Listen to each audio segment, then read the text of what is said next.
राजावादीको आक्रोश, थापा र सिंहको गिरफ्तारीपछि उपत्यका ठप्प पार्ने चेतावनी।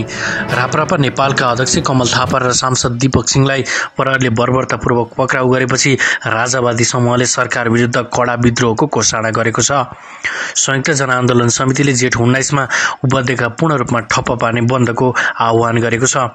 यो निरङ्कुश सरकारले हाम्रा नेताहरूलाई अमानवीय ढङ्गले थुनेर जनआवाज दबाउन खोज्यो। हामी चुप लाग्दैनौँ। भोलि उपत्यका बन्द गरेर तानाशाहलाई जवाफ दिन्छौँ, समितिका नवराज सुवेदीले कडा विज्ञप्तिमा भने।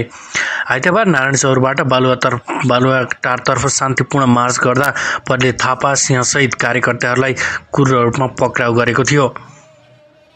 समितिले तत्काल रिहाईको माग गर्दै नभए विनाशकारी आन्दोलनको चेतावनी दिएको छ।